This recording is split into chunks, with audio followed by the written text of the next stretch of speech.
जय हिंद स्टूडेंट। आज हम क्लास 12 फिजिक्स फर्स्ट का चैप्टर फर्स्ट वैद्युत आवेश तथा क्षेत्र के एक नए टॉपिक के विषय में पढ़ने जा रहे हैं। वो टॉपिक हमारा है आवेशन का इलेक्ट्रॉनिक सिद्धांत। आवेशन का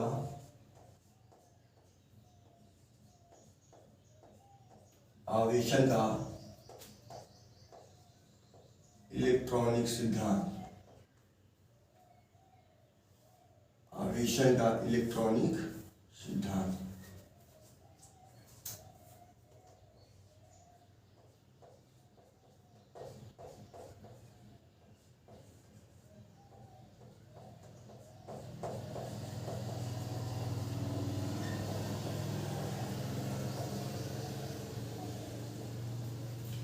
हालांकि टॉपिक तो छोटा है लेकिन बहुत ही महत्वपूर्ण है।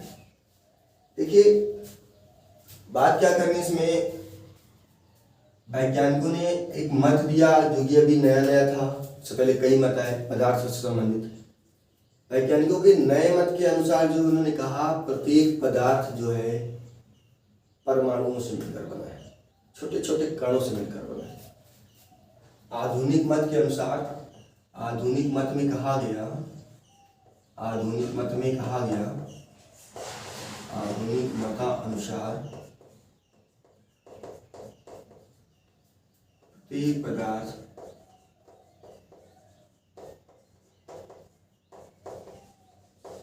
अत्यंत सूक्ष्म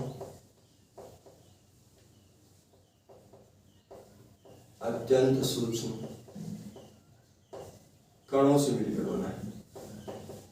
अत्यंत सूक्ष्म कणों से मिलकर बना है।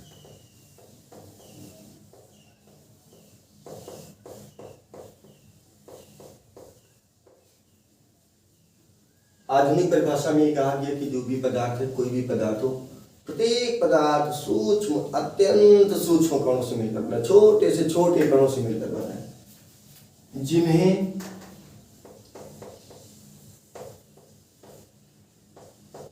परमाणु कहते हैं।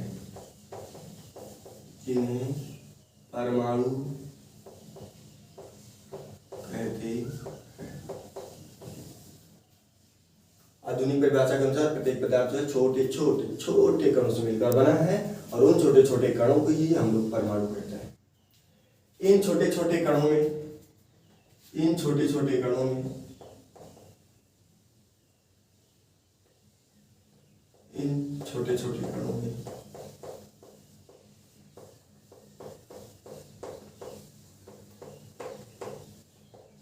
इलेक्ट्रॉन,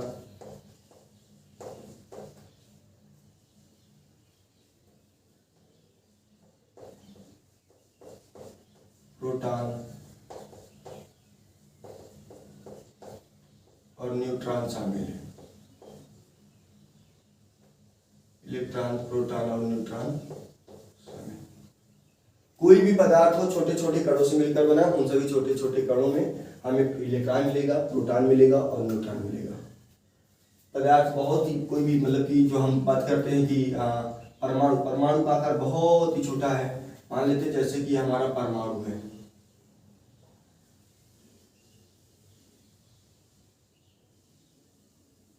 परमाणु के अंदर एक व्यवस्था होती है नाभिक की, और मान लेते हैं हमारा नाभिक हो गया, परमाणु हो गया, और परमाणु के अंदर एक व्यवस्था होती है जिसे नाभिक कहते हैं। अब अगर हम बात करें नाभिक के आकार की, परमाणु के आकार की, परमाणु का आकार क्या होता है? परमाणु के केंद्र से उसके बाह्य बिंदु की बीच की दूरी, मतलब कि परमाणु की त्रिज्या केंद्र से बाह्य बिंदु पर उसकी जो दूरी होती है वही उसकी त्रिज्या है। इसकी जो त्रिज्या होती है, इसकी जो त्रिज्या का आकार होता है वो होता है 10 की घात माइनस 10 मीटर। 10 की घात माइनस 10 मीटर। और जो नाभिक होता है, जो ये नाभिक है, जो इसकी दूरी होती है, इस नाभिक की दूरी जो यहाँ से यहाँ तक होती है, मतलब जो नाभिक की त्रिज्या होती है, नाभिक के केंद्र से उसके बाह्य बिंदु की दूरी नाभिक की त्रिज्या कहलाती है। ये जो इसकी त्रिज्या होती है ये होती है 10⁻⁻15 मीटर। घात माइनस में है, 10⁻−10 मीटर, 10⁻−15 मीटर। परमाणु की त्रिज्या 10⁻−10 मीटर और नाभिक की त्रिज्या 10⁻−15 मीटर। घात माइनस में जितनी बड़ी होती जाएगी उतनी ही उसका उतना ही मान छोटा होता जाता है। 10⁻−10 बड़ा है 10⁻−15 की तुलना में। परमाणु का जो त्रिज्या होती है, परमाणु का जो आकार होता है, इसको हम त्रिज्या भी बोल सकते हैं और परमाणु का आकार भी बोल सकते हैं। परमाणु का जो आकार होता है, परमाणु का आकार वो होता है 10⁻−10 मीटर, 10⁻−10 मीटर। और जो इस परमाणु में पाया जाता है नाभिक, परमाणु में जो नाभिक पाया जाता है, उस नाभिक का आकार जो होता है वो होता है 10⁻−15 मीटर।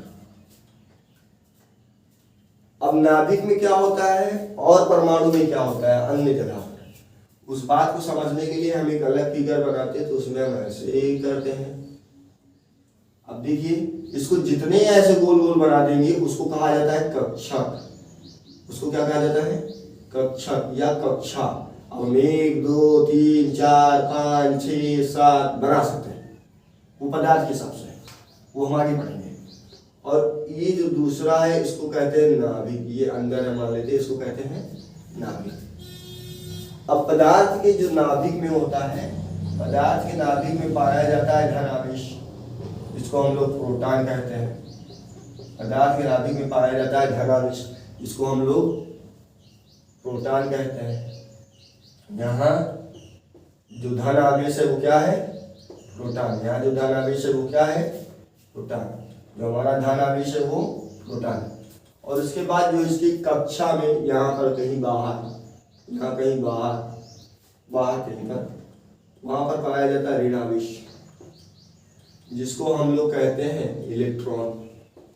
इसको हम लोग इलेक्ट्रॉन कहने को, प्रोटॉन को ऐसे और इलेक्ट्रॉन को ऐसे प्रदर्शित कर देते हैं। E के ऊपर माइनस तो इलेक्ट्रॉन, P के ऊपर प्लस तो प्रोटॉन।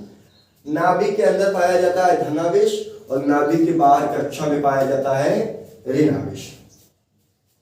अब इनमें होता क्या है कि जो धन आवेश है वो प्रबल नाभिकीय बल द्वारा जुड़ा होता है। धन आवेश में बहुत भयानक बल लग रहा है और उस बल को कहते हैं नाभिकीय बल।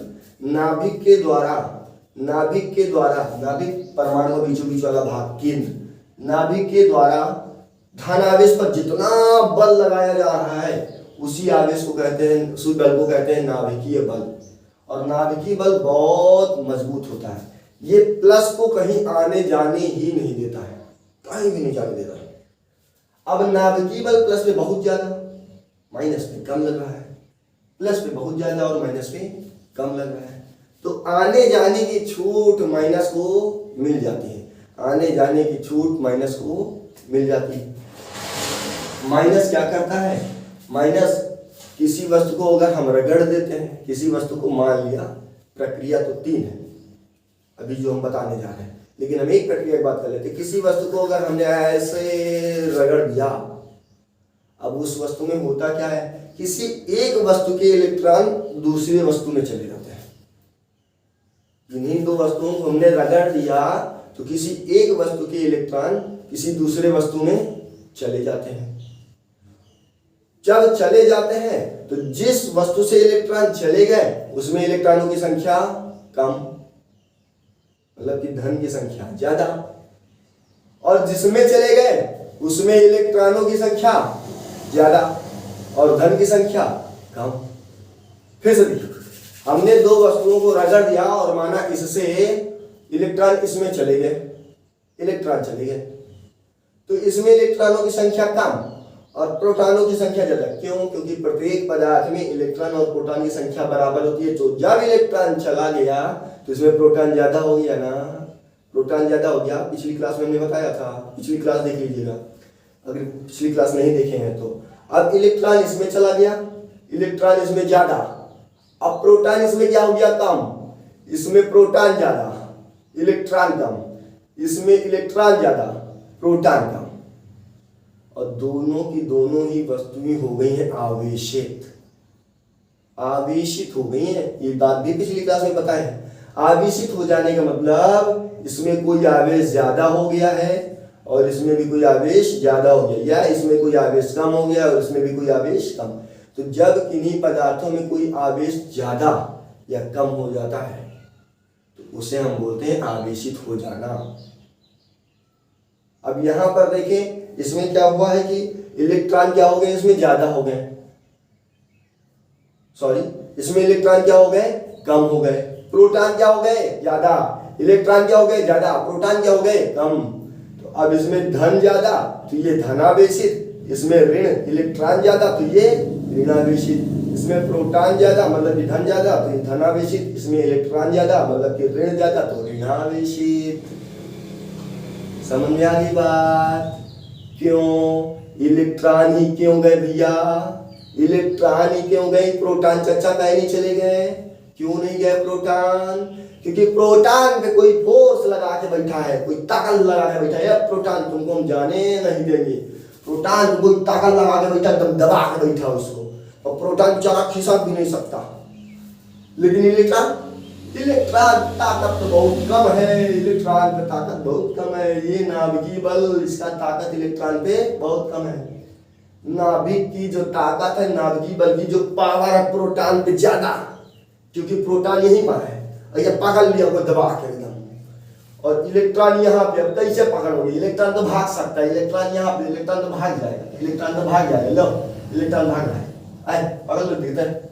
इसीलिए कभी भी किसी भी वस्तु के, पदार्थ के आवेशित होने का सबसे बड़ा कारण है ऋणायन, इलेक्ट्रॉन। समझ में आ गई बात? भेजे में घुसी? सुनिए सुनिए सुनिए सुनिए, किसी भी परमाणु के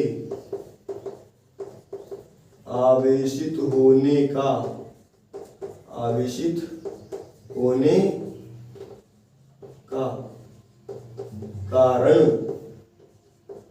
इलेक्ट्रॉनों का स्थानांतरण लिखते हैं, इलेक्ट्रॉनों का स्थानांतरण है, स्थानांतरण है।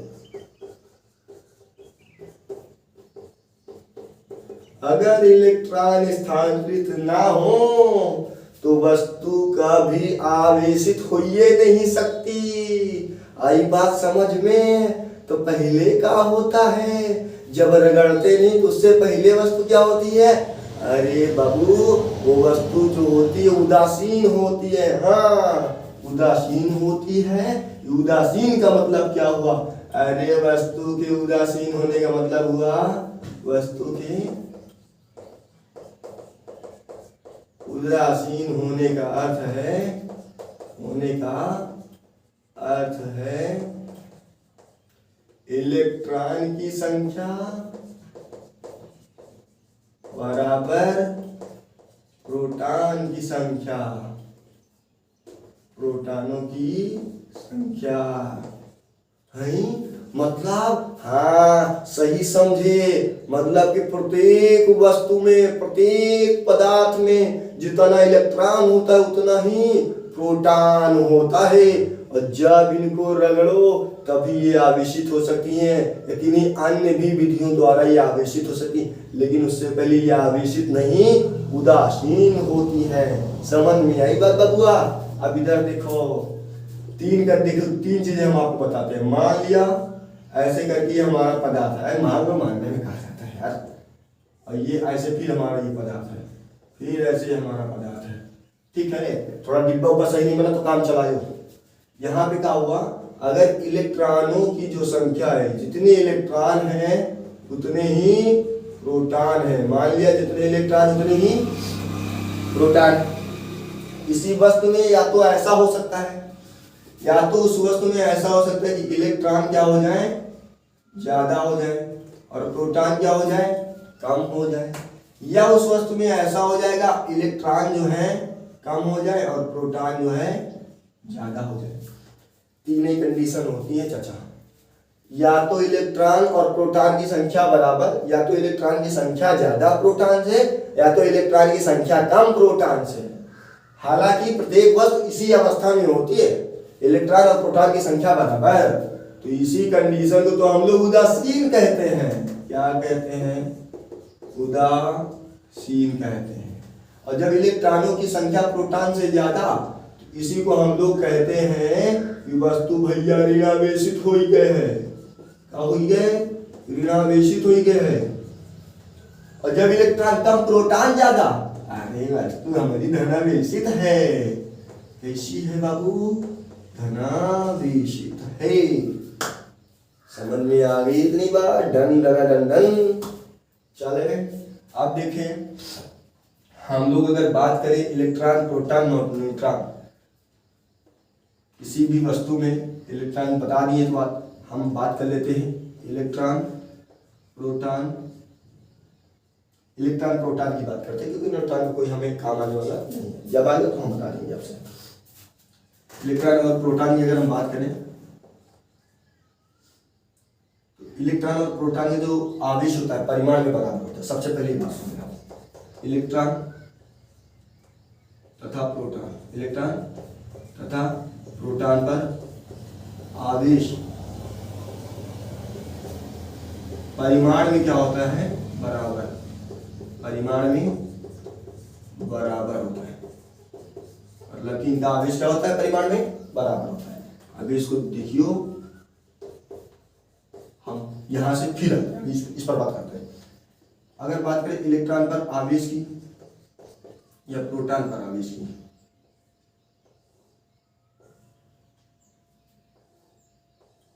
ठीक है, या बात करें इलेक्ट्रॉन के द्रव्यमान की या प्रोटॉन पर द्रव्यमान की, तो देखिएगा, तो इलेक्ट्रॉन पर आवेश होता है, इलेक्ट्रॉन पर जो आवेश होता है वो होता है, इलेक्ट्रॉन पर आवेश होता है 1.6 गुणे 10 की घात माइनस 19 कूलम। 1.6 गुणे 10 की घात माइनस 19 कूलम। और इसका जो द्रव्यमान होता है वो होता है 9.1 गुणे 10 की घात माइनस 31 किलोग्राम। 10 की घात माइनस 31 लिखा, 31 किलोग्राम। प्रोटॉन पर जो आवेश होता है वो होता है 1.6 गुणे 10 की घात माइनस 19 कूलम। और जो इस पर द्रव्यमान होता है वो होता है 1.6 गुणे 10 की घात माइनस 27 किलोग्राम। समझे? अरे सर जी गलत लिखे हैं का ना, ये माइनस होता है और ये प्रोटॉन पर जो आवेश होता है प्लस होता है। कहने का हमारा ये मतलब था कि अगर ये चिन्ह ना देखो माइनस और प्लस का, तो जो बचता है 1.6 गुणे 10 की घात माइनस 19, 1.6 गुणे 10 की घात माइनस 19, उसी को तो हम परिमाण कहते हैं। तो जो बात मैंने लिखी तो वही लिखी थी, इलेक्ट्रॉन और प्रोटॉन का जो परिमाण होता है वो क्या होता है? बराबर होता है। इलेक्ट्रॉन और प्रोटॉन पर जो है परिमाण में क्या होते हैं? दोनों आपस में बराबर होते हैं। लेकिन पता कैसे चलेगा? तो माइनस लगाना पड़ता है इलेक्ट्रॉन के आवेश पर, और प्रोटॉन का आवेश होता है धनावेशित। तो जब माइनस 1.6 गुणे 10 की घात माइनस 19 तो समझ जाओ इलेक्ट्रॉन का आवेश है, प्लस 1.6 गुणे 10 की घात माइनस 19 तो समझ जाओ कि वो प्रोटॉन का आवेश है। इतनी बात समझ में आ गई होगी। ये बात तो बहुत ही इंपॉर्टेंट है, ठीक है। उसके बाद जो है इस बात को भी दिमाग में एकदम बढ़िया से डिंग डोंग तरीके से फिट करके रखियो। परमाणु का आकार कितना होता है? 10 की घात माइनस 10 मीटर। और जो है नाभिक का आकार कितना होता है? 10 की घात माइनस 15 मीटर। उम्मीद है दोस्तों कि आप सभी को वीडियो पसंद आया होगा। अब हम चलते हैं, मिलते हैं अपने नेक्स्ट वीडियो में। तब तक आप इसे शेयर करिए, इसे जो है हमें सब्सक्राइब कर लीजिए, मेरा हौसला बढ़ाते रहिए। हम अब मिलेंगे अपने नेक्स्ट वीडियो में और मजा आने वाला है जैसे जैसे हम आगे बढ़ते जाएंगे। तब तक के लिए दोस्तों जय हिंद।